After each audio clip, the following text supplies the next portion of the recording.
Welcome to Bitstorm, a comedy game design podcast by two guys who know nothing about comedy nor game design. I'm Ben Slinger, and with me, as always, is Trevor Scott. Hello. Oh, no, the Muppet voice is back. Ha. Get out of here, Kermit. Who's your favourite Muppet? Beaker. Beaker? I think I gotta go with Fozzie Bear. He's just such a sad, like, character. I don't know. Yeah. He tries so hard. So positive all the time, and everyone hates him. Well, they don't hate him, but he gets a lot of shit piled on him. Anyway, Welcome to Bitstorm, the Muppet Fancast. No, that's not what we are. Trevor, do you want to tell a listening audience about Click Pitch? So what we do is we both have a random word generator in front of us. On the count of 3, 2, 1, click, we're going to click refresh.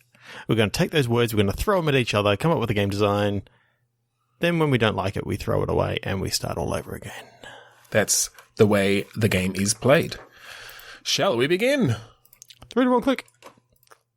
Feedback. Array. Okay. Feedback. I mean, feedback makes me think, music, speakers, like sound waves crashing into each other and feeding back upon each other. Is this some sort of game where you fight with, like, big stacks of speakers or something? Do you fight big stacks of speakers, or do you fight with big stacks of speakers? Oh, alongside them, they're your pals. No, I meant you use them as your weaponry or as your defenses or something. Maybe this is like a Brutal Legend-esque, heavy metal world of battling guitars and rocking out riffs and speakers and things. Okay, now I'm just picturing, like, the entire game is sort of like, kind of like, what's it called? Dead Rising. Okay. In that you've got sort of like a perpetual world sort of thing. That there's lots and lots of enemies just outside, and you've got, like, your base of operations. Okay. And as you're looking through the security cameras and stuff, you see different speaker arrays being sort of held hostage as such. Like they're somewhat anthropomorphic in the fact that when you go save them, like each speaker stack gives you an extra power up sort of thing that you can go with your axe, which is literally a guitar / axe. I love Brutal Legend. I like Brutal Legend, but probably a little bit more so on the music playing rather than the beating people's heads in. All right, so I don't know that we need to go anthropomorphic on the speaker stacks. I like the idea of Dead Rising kind of thing. Are you when you say Dead Rising, are there like hordes of enemies and stuff as well in that way? Like, is there something that's happened here that has caused like something music related? Yeah, well, I'm the latest thinking, catchy hit that's like hypnotized everybody to.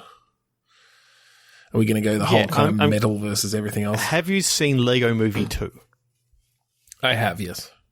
Okay, so you know how when you first start seeing Lego Movie 2 and you think that the way everything's going is when they heard this, catchy song that they all turned into like zombie almost. Yeah. Zombie-like people, except it turns out that wasn't actually the case, and it was a big sort of, conspiracy done by the actual antagonist of the film. Mm-hmm.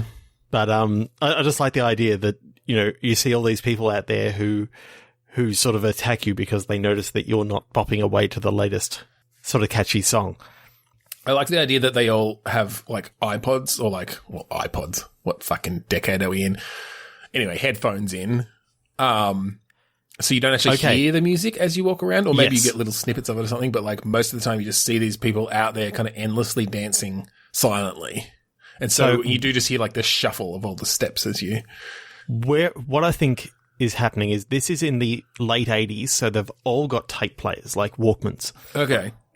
So I'm picturing, the old over the head. Over the head, those cheap, like thin over the head headphones with the big foam pieces and like the thin metal over the top. Yep. Maybe even a curly cord every now and again. Sure. For those real audio files.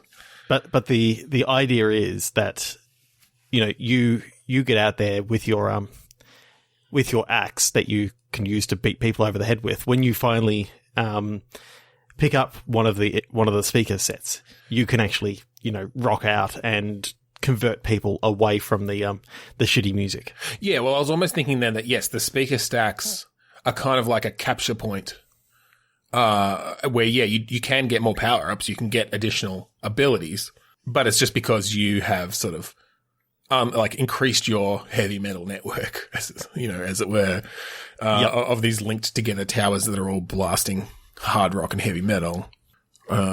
Because as we all know, the commercialized pop music is from the devil. Well, that gets complicated when you talk about heavy metal because they sort of have a lot of devil worship kind of themes, but you know what I mean. Yeah. So what I actually think it is everyone here that has these, I'm saying tape players, but they're probably more like the FM radio things because I'm seeing it as like it's a radio station who's broadcasting this. Okay. Yeah.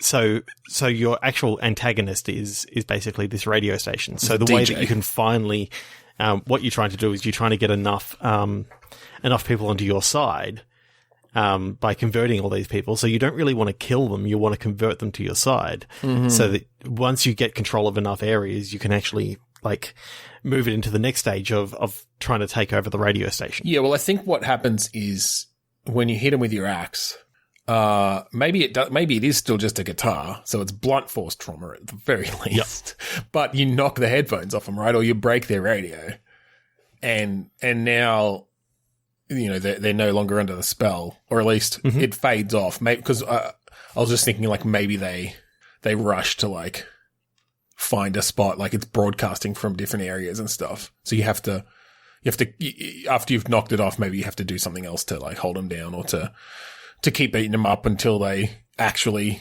are broken free of the pop music spell.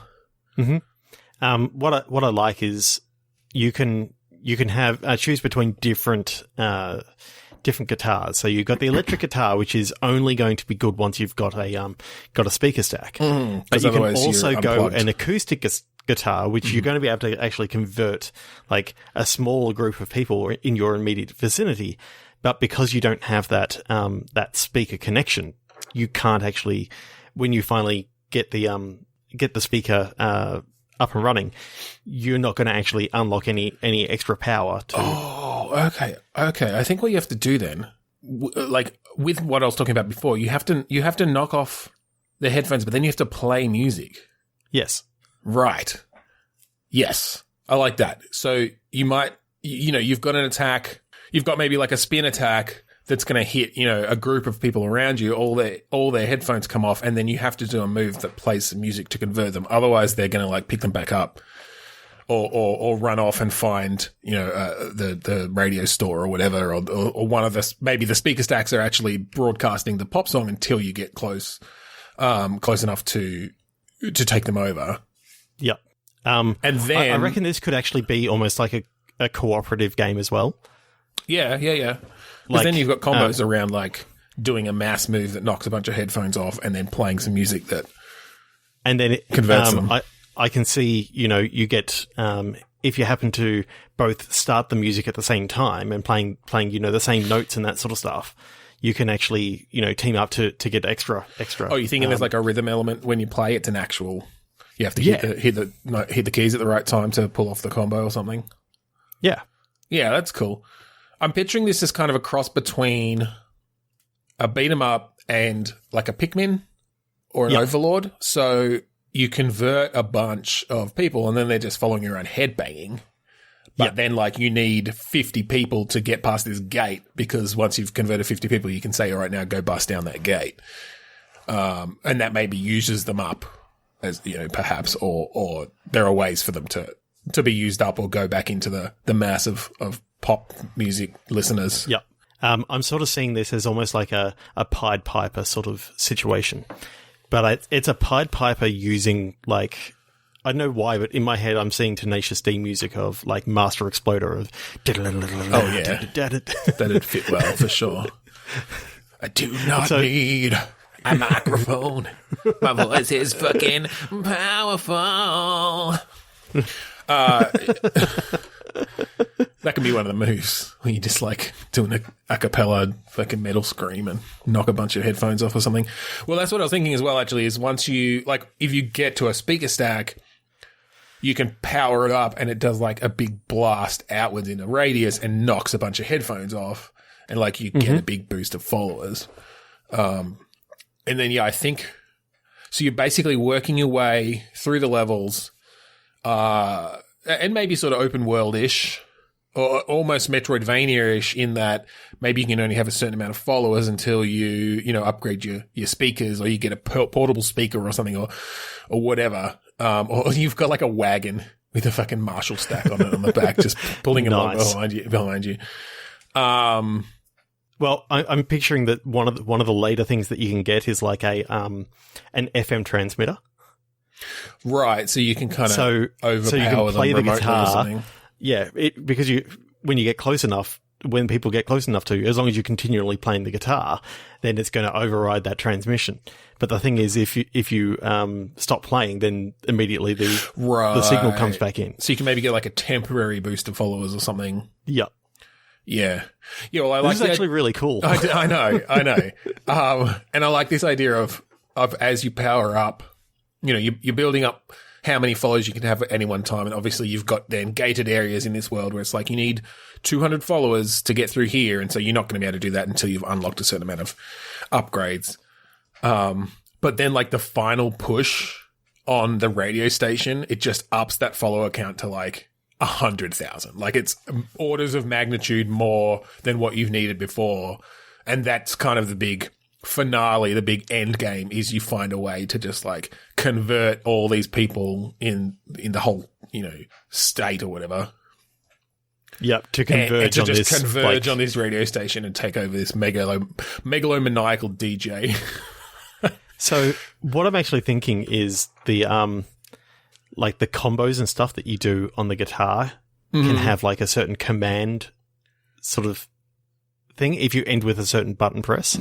Okay, so you can like set a combo in motion and then end it with say an XY key press, and that'll send people to where you're sort of aiming. Yeah, okay, I like that idea, and maybe like the longer you play well, the more powerful it is or something. You know what I mean? Like, you can start a combo and it just got a rhythm going, and you can just sort of hit keys, and you have to hit them on the rhythm, and they could even be like. It's not just like 4/4. Maybe there's a rhythm going that's kind of got some, a different time signatures as you go, or different like, kind of a 1 2 3 4 1 2 3 4 1 2, or something. So that you're having to hit it on the rhythm, but you can hit whichever buttons you want, and then it's like you end and hold or something, and it's those last one or two, the combination of those last one or two that actually commands them to do something. That's cool. Yeah. I could see that being really fun. Yeah, and I'm picturing that there's, some of the bigger, harder enemies to beat at first are going to be those ones that have like the sound cancelling headphones. Those big audiophile ones. Yeah, well then it makes sense because you're having to do more work to like knock them off. Yep. And then depending on how like taken they are by the music. And kind of how much in the thrall of this DJ they are, you also have to play more or louder music to convert them over to your side. Yeah, I think it needs to be in time as well. So the better off in time that you're playing, the more powerful the music actually is. Well, and I like this. I like the idea of a full-on bring in a Batman Arkham style combat. But with that rhythm element, which it almost already has. Yep. But like, it's still, because I'm thinking like you're playing music, but you've got a dodge button kind of thing. So you still have to hit it on the beat, but you can hit that, if you hit that dodge on the beat, like if you've got people coming to attack you, you'll be able to get out of the way and not break your combo. Or you can do an attack to like knock them back, but continue playing kind of thing. Yep. You can also just button mash to hit people around you and stuff, but then that's not putting out the music that's going to bring people to your side that have had their headphones knocked off. Yeah, definitely. Yeah. That's really sweet. 3, 2, 1, click. Yeah. Beep, beep, beep, beep, beep, beep. Sorry. I got doll. I thought of Haunted Doll Watch. What was yours? Wine. Wine. Doll wine. Ooh, it's delicious.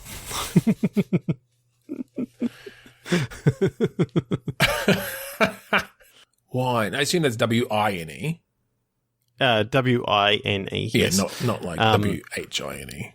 Okay, so where I'm sort of picturing it, I mean, because you said Haunted Doll, I can't think of anything else but like a horror sort of game. That's fine. That sort of starts off with a sort of like a dark and stormy night, and you've just got this couple in this old house, and they're sort of house sitting for like their neighbors or something like that, and their aunt. There's I'm thinking the whole house is just full of these old dolls. Yeah, that's why I said aunts. Aunts always have old dolls.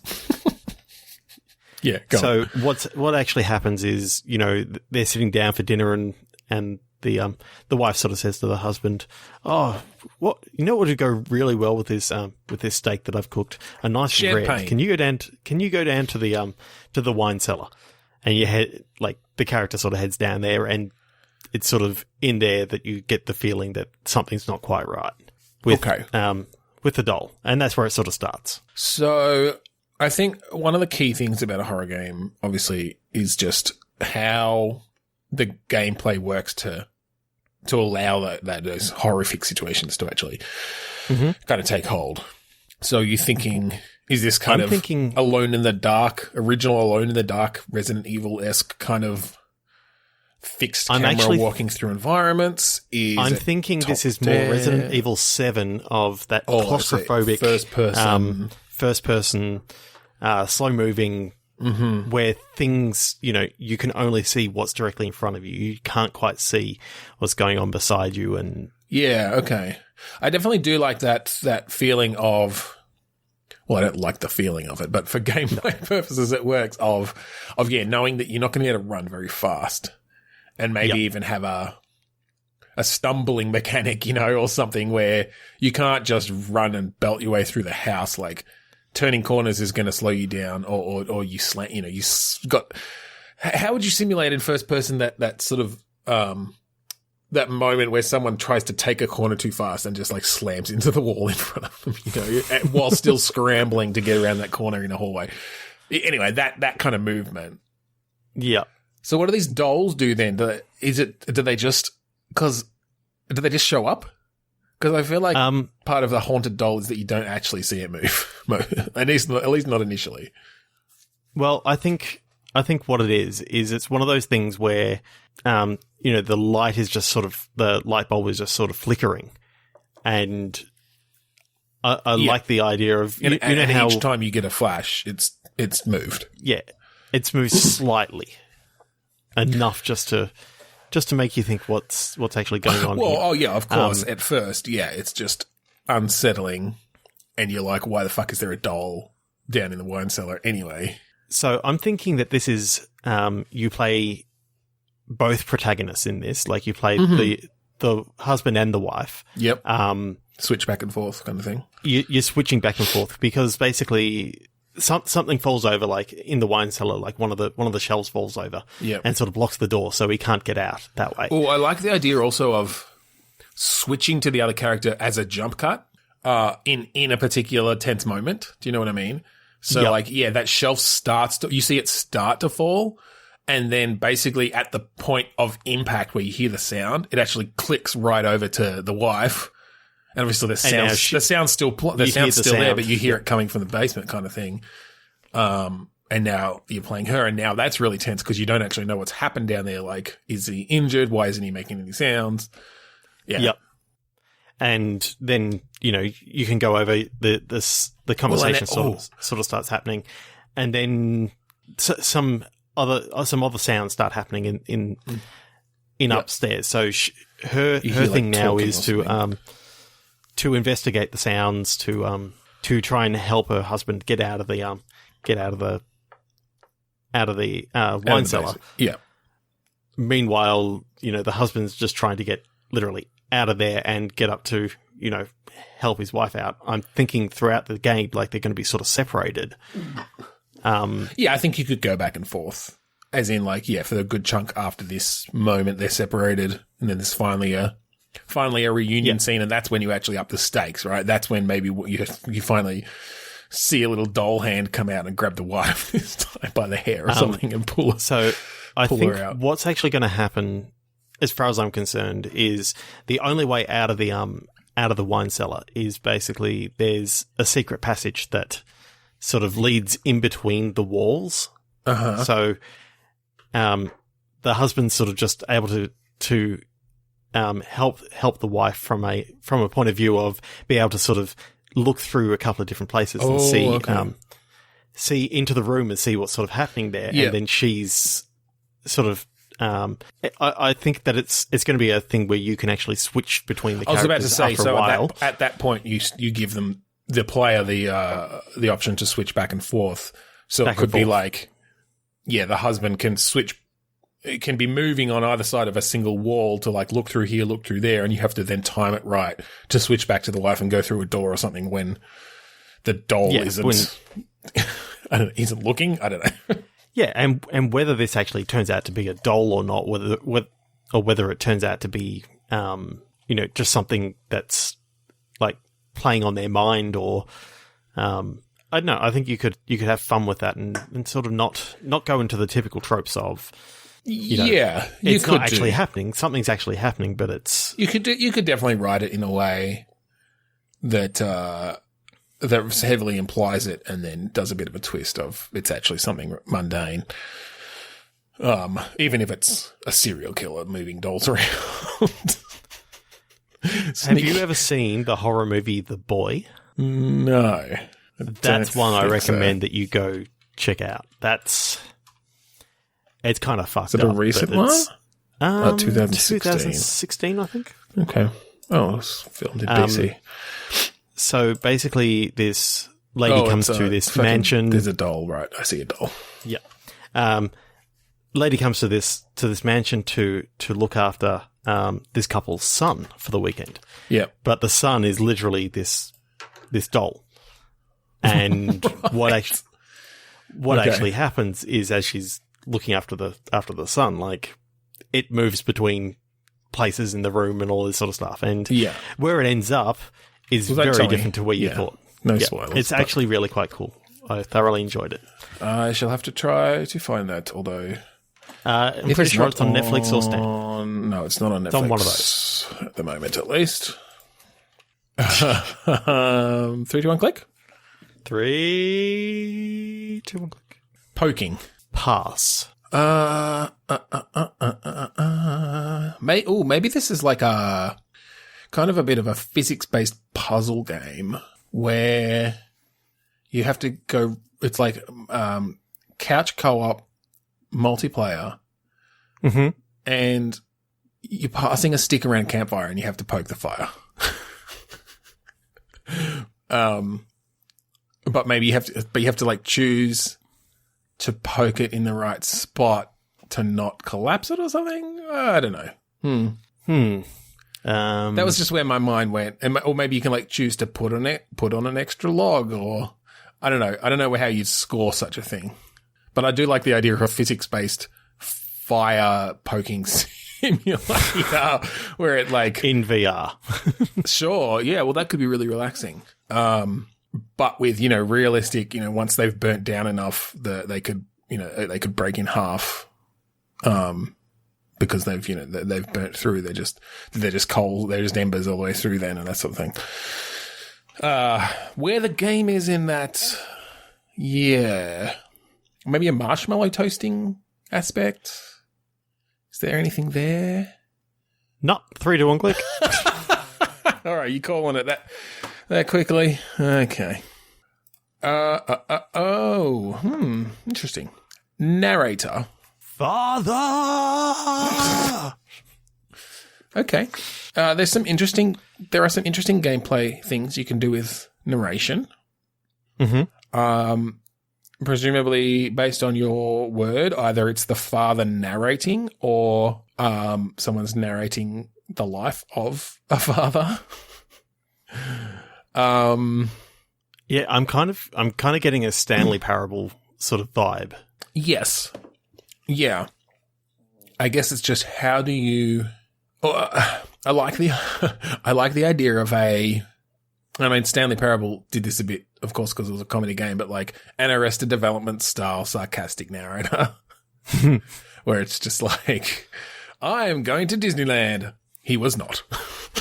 Just like completely just like negating you at every turn. Unbeknownst to the characters, but beknownst to the player. Mm-hmm. But yeah, I don't know. Do we just go down a narrative route and think of how a narrator could? I mean, narrative probably should be, but think about how a narrator could sort of add to that story. It also makes me. Let's have a think about, first of all, who is the narrator? Like, is it an omniscient sort of narrator who knows everything that's going on in the scene, or is it an unreliable narrator that it's sort of telling things from its own point of view that it wants you to know? Yeah, it could be. Yeah, because it could be either like the player character narrating from the future on events that have occurred in the past. It could be someone who knew the player character telling a story about them, in which case it may be, or like multiple narrators even, you get the same scenes from different kind of perspectives or how different people remembered them or heard them. That could be interesting. I'm now starting to wonder whether there's something that you could actually get the narrator narrating what you're doing in a physical sense. So if you're sort of, vaulting over a trash can, the narrator says, and then he vaulted over a trash can. And I feel like that could get a bit tedious, but okay, let's keep going with that. So is it more of an action game then? Yeah, I was thinking if it was an action game and it's like if you could actually get the narrator doing some interesting things and almost commenting on the fight that's actually going down, kind of like a commentator, but then also giving some narrative context to other parts of the conversations and stuff like that. Okay. Yeah, I'm trying to think how that would work. Like if you literally have narration throughout a whole action game of like he vaulted over a trash can and jump kicked, Fred in the face, and then he threw a left at Fred and then a right at Fred, and then he blocked a punch from Fred, and then Fred kicked him in the groin and he doubled over in pain. I'm just wondering if you could go down to the point of at that moment when Jeremy punched Fred in the face, Fred felt really, really angry at. Oh, so you're like giving insight into the mental state, the emotional state of the people you're beating up. Yeah, and is it just a Double Dragon beat 'em up, but the narrator just like gives insight into the backstories of all the cannon fodder enemies you're fighting? I'm kind of picturing that, as Jeremy's fighting Nathan, David's sneaking up from behind, and the narrator goes, and what Jeremy didn't realize is that David was sneaking up from behind. Okay, that could be pretty funny. Yeah, not necessarily a constant narration, but just interjections by the narrator as certain kind of predetermined situations play out in what is otherwise a fairly stock standard side-scrolling beat 'em up. Yeah. With obviously some with the story and stuff, but I do like the idea of a la Double Dragon, like a door opens and your one or two characters pop out and the narrator says like, Jim and Dave were the best of friends. And just like starts telling their story as they, but their violent tendencies often got the best of them. They couldn't help. Like they were under some outside control, beating up, bystanders who just seemed threatening to them. Hearing a ruckus outside the door, Jim and Dave decide to decide to venture out to see what all the ruckus is. Yeah. Jim sees Jeremy beating up Nathan. He decides to intercede and throws a left hook into Nathan's face. Now he's accidentally. He took a hit back, and now for some reason he's flashing in and out of reality. Oh, that means he's been hit and he's lost a piece of health. He'd better find some chicken in a garbage can. Jeremy ate that disgusting chicken. Hopefully he doesn't get salmonella poisoning. Okay. Fred incapacitates Brenda, the hard-assed, fucking what they were always like bloody dominatrices. Yep. The hard-assed dominatrix. Unbeknownst to him, she was just trying to I don't know. Fuck. I've lost that one. Never mind. Okay, so what I'm actually thinking is the main character of this game is actually he's a stepfather. Okay, yeah, we did kind of lose that father section, so yep. So the whole story is like he's trying to get across town, either to the airport or something like that, to go see his stepson or daughter, and wife and all that sort of stuff. I'm liking the idea that maybe it doesn't actually say at the start that he's stepfather, but the idea that he's fighting all these people just to get to see his family, sort of puts a good spin on the whole step family thing, because often, yes, except that unless we come up with a good reason for him to literally beat up hundreds of people, he's a pretty violent guy. Can we make it a metaphor? Is it all in his head in the end? Oh, I'm thinking that this is maybe him. Oh no, it can't really be that, because you got a narrator. So I'm now wondering who the narrator is in this story. Like, I mean, it doesn't have to. It could be just a narrator. Like, it doesn't have to be a character in the story. It could just be, hey, this is the way we're telling the story. Yeah. Unless you start breaking the fourth wall and doing something there, but I don't know that we need that necessarily. Okay, so the reason why Jeremy, and I'm sticking with that name, I guess it's Jeremy, sure. Yeah, needs in to two get back players, to his brother is there just to help out, just to be a good. Yeah, I'm thinking the reason why Jeremy needs to get back is like he was in a taxi in this city that he's never been to sort of before. Mm-hmm. He's finishing up a work trip, and then basically the taxi sort of breaks down. The taxi driver gets overrun by this gang, and Jeremy's now running for his life, sort of thing. So you can have like all right. So all the attacks are self-defense, because there's some kind of vicious gang taking over the city. Yeah, criminal organization, ruthless. All right, that's probably enough. Yep. We can still go into the backstory of these criminals, and the narrator gives like a heart-wrenching, detailed account of why Nathaniel joined a criminal organization just to put food on the table for his family, and but it still kind of gives Jeremy a reason to knock him out without being too much of a fucking violent asshole. Sure, I like it. Fuck, I think I had something else, but now I've forgotten. That is cool. I like the idea of there's a lot you could do with that narrator, Yeah. Just a lot of offhand remarks as you take someone out, giving insight into Jeremy's state of mind as well. Jeremy does a fly kick to the face of the bad guy. He thinks it looks pretty cool. But he may have pulled a groin muscle. Yeah, but he's not going to be able to play dodgeball on Sunday in his amateur dodgeball league. Jeremy just got blood on his tie. His wife gave him that for Christmas last year. She's going to be rather disappointed that it's now got an irremovable blood stain on it.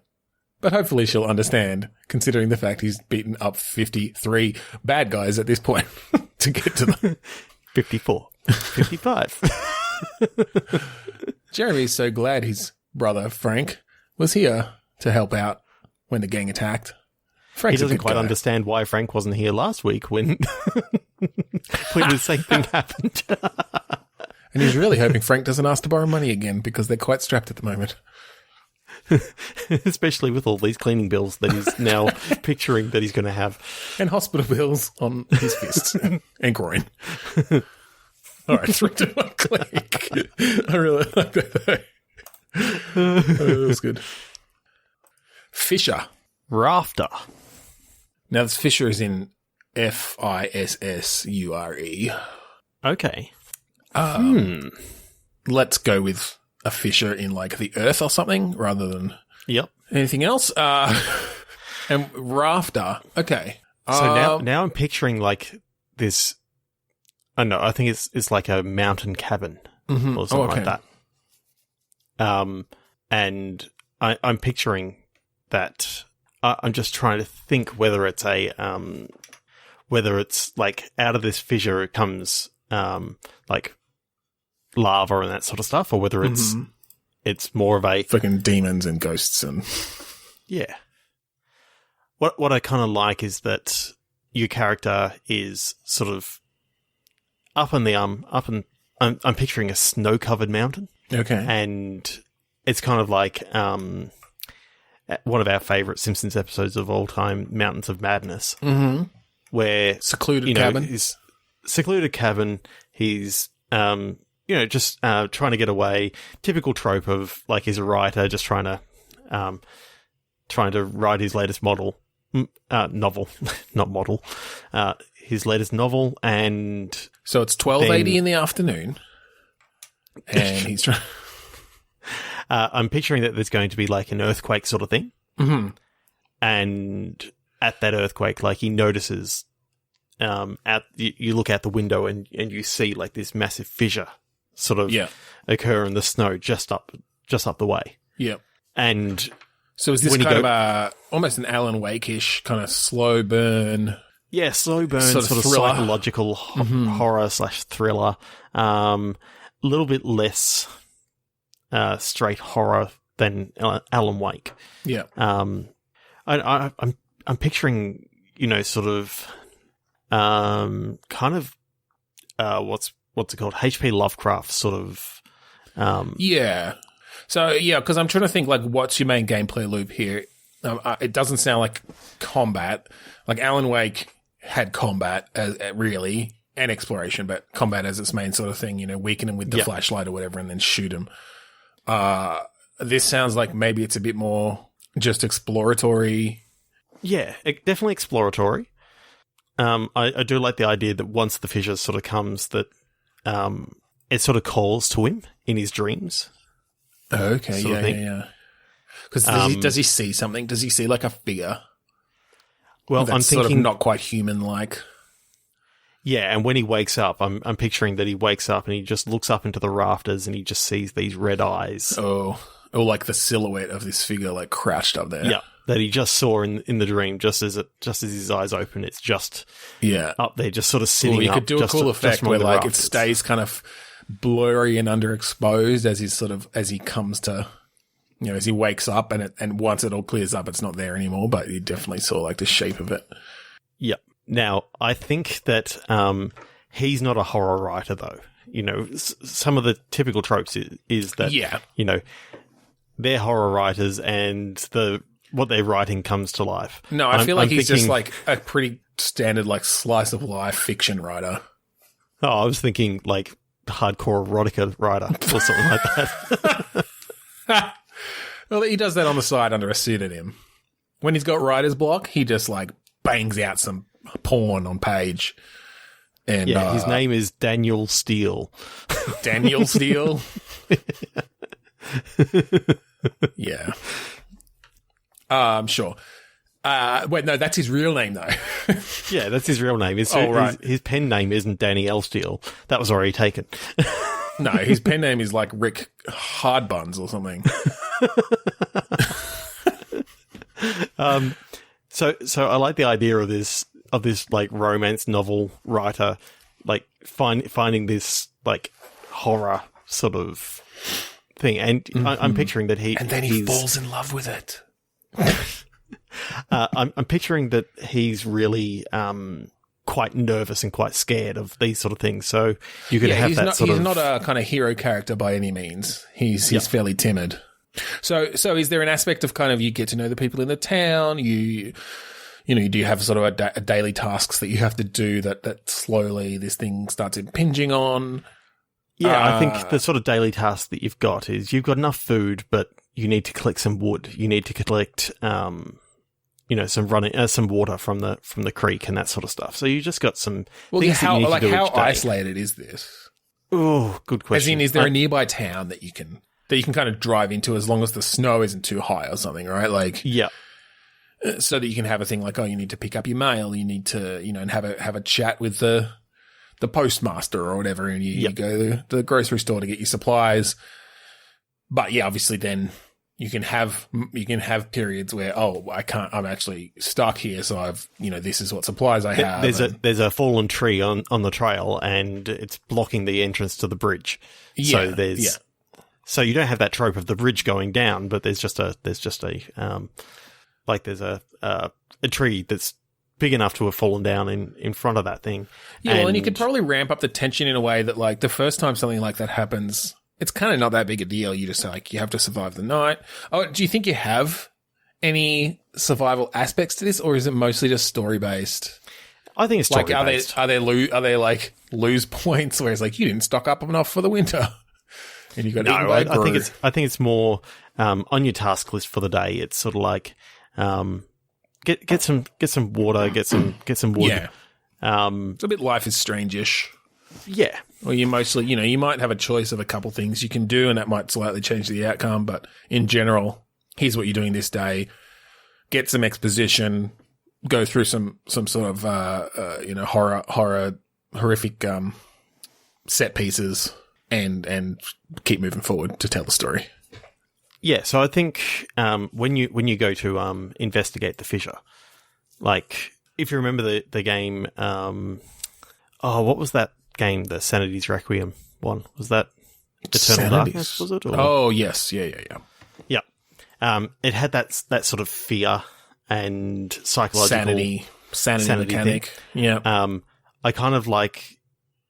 The idea of having his mind playing tricks on him, that, he's hearing things, he's seeing things, sort of off behind the trees, just on sort of like the side of the vision sort of thing, so that you're not quite sure what you saw.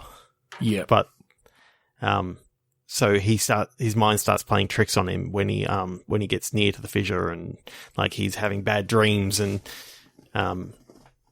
I'm picturing his notebook that actually has his daily sort of tasks in it of what he needs to do.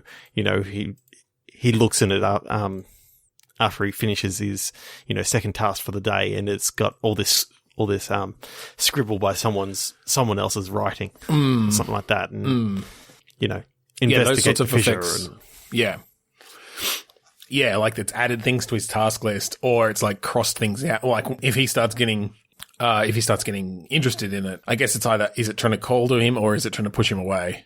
We did say it was sort of calling to him, but I like the idea of it calling to him, but to do some unusual sort of things. Yeah, look, it wants to like use him, but if he starts getting close to finding its secrets, then that's the point it might start messing with him and trying to get rid of him. Yeah. Mm-hmm. I picture that with the tree that's fallen down, when you get up there, like the sheriff has already sort of been on his way to check out what was happening and see that you were all right after the big earthquake or something like that. Yeah. So there's people already working on it, so that you now know, okay, people know where you are. They're still coming for you and all this sort of stuff. Well, so then there could be like a time pressure of, are they going to get through before this thing like infiltrates my mind and drives me insane. Yeah, that's cool. Daniel Steele. A Daniel Steele adventure. All right, 3, 2, 1, click. Yowl. Southwest. Yowl. Southwest. So you're a band playing at South by Southwest. That's a thing, right? That's a concert, right? Yeah. Yeah. Called the Yowlers. It's Yowcore. It's a new style. Instead You really of like going to bands, don't you? heavy metal screaming. I don't know. I just thought it's a sound that things make. And Southwest. Come on, it wasn't that much of a stretch. Last week was all about fucking putting things like in bodies and taking them out. This one is about bands. No, look, I don't have a game there. That was just where my mind went. Do you have anything? I think Southwest, and I think is it like the Southwest of the United States? Is it like the Southwest of say Australia, where you're talking Perth? And then, if you're talking, how do you spell yours? Yowl. Yowl. As in the sound a cat makes when you pull its tail. So I'm starting to think that I remember there being like what was it called? There's a Australian folklore entity called the Yowie. This is true. Yes. It's kind of our version of the bunyip. Yeah. Okay, that's not too much of a stretch. A yowie could yowl. Yeah. So I'm thinking that this is sort of set in like the outback in Southwest Australia. So yep, West Australia kind of. So it's sort of like locals have sort of said that over the past couple of months that this yowling sound has been heard late at night, and you're like, I'm picturing an American sort of come to Australia to do your walkabout, to try and search out this mystical figure that is kind of like the the Bigfoot of Australia. It's kind of like the Bigfoot. It's kind of like the chupacabra. It's kind of like the yeah. Well, so one thing that's interesting, apparently, I'm just looking on Wikipedia, apparently they have feet turned backwards. Okay, that's extraordinary long arms. Long white hair hanging down over the head, over their faces, so you can't actually see what they look like. That's all pretty fucking creepy. I think we can get a good design out of that. Oh, yeah.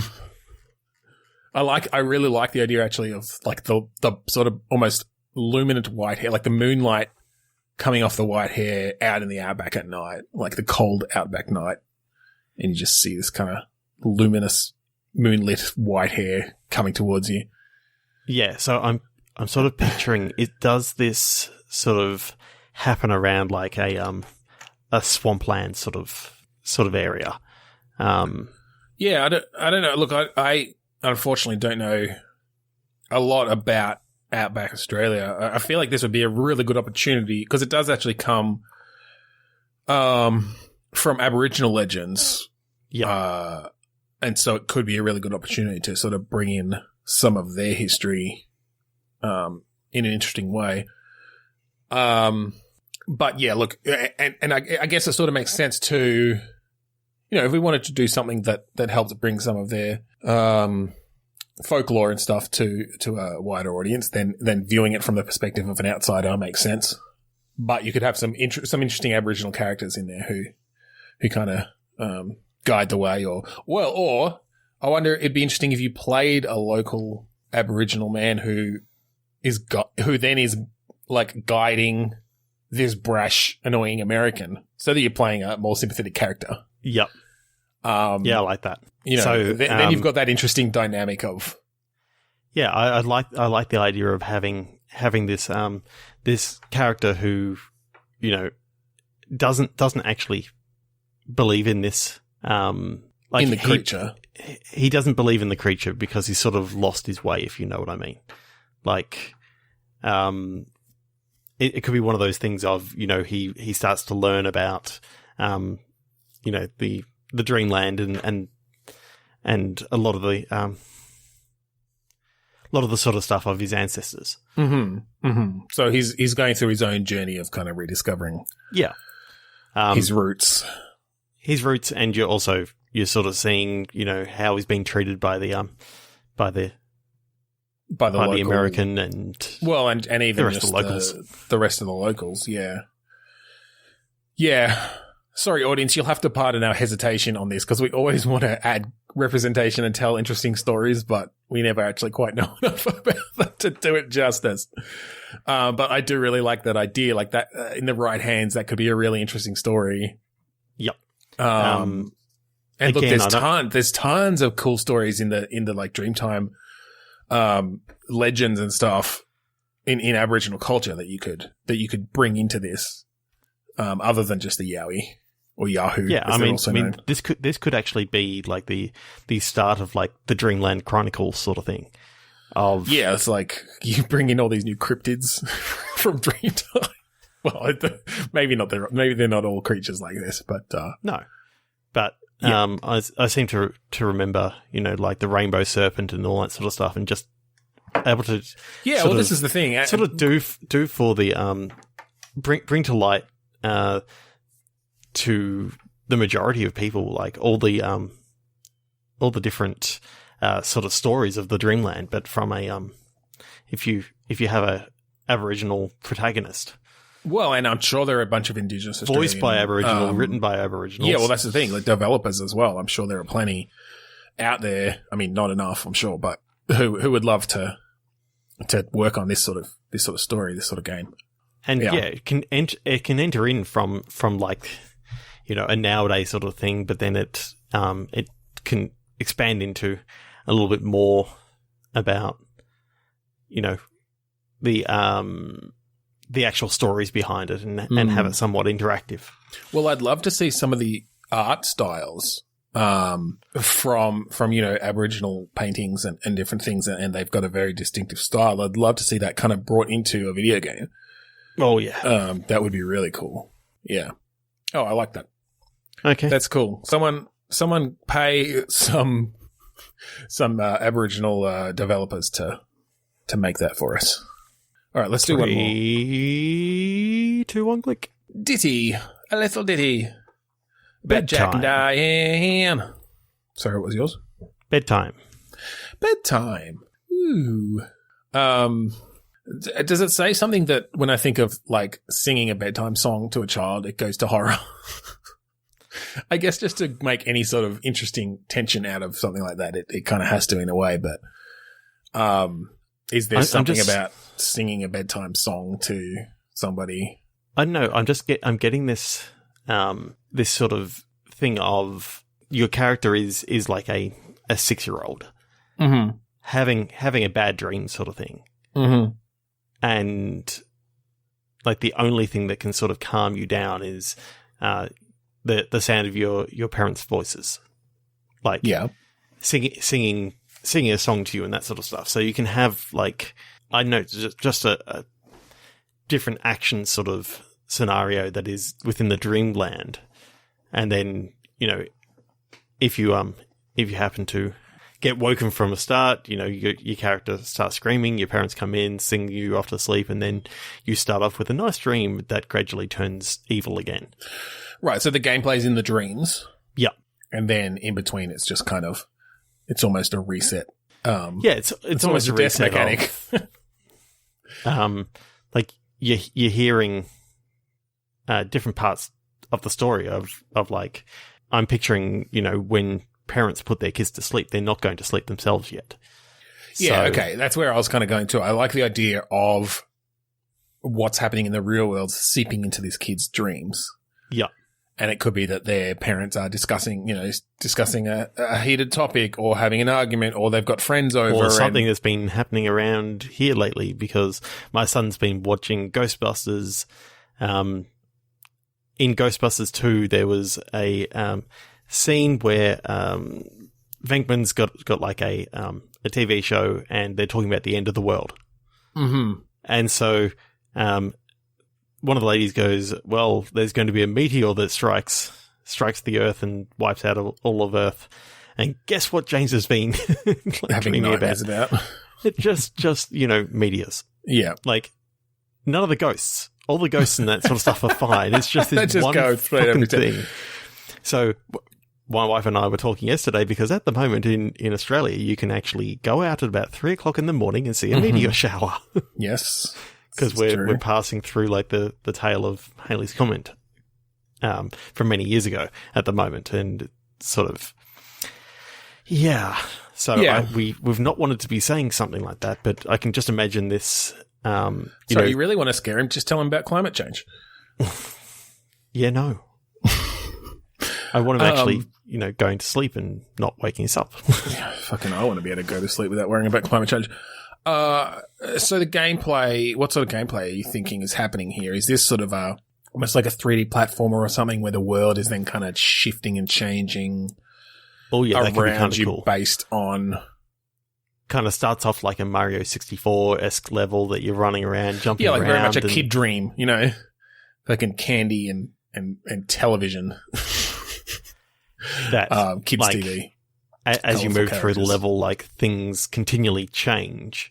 Yeah, and I think maybe you just sort of like play little snippets of adult conversation or bits from a TV. You make it clear where it's coming from, because otherwise it could just sort of be a bit strange for the player for these things to change. But all of a sudden, you're like fighting giant electricity bills. Well, I like the idea of all of a sudden, like, there's this massive bang, and your kid's brain has basically turned into like a balloon, like exploding. Okay, but in reality, what it was a car backfiring outside or something like that. Right. Just take some of the noises of the house and that sort of stuff, and twist them into something that could be happening in the dream to gradually go south. Yeah. And then, I like that idea of basically if you die in the game, you wake up in real life and your parents have to come in and sing you a little song. And then you get dropped back into your dream again. It could almost be fairly simple gameplay.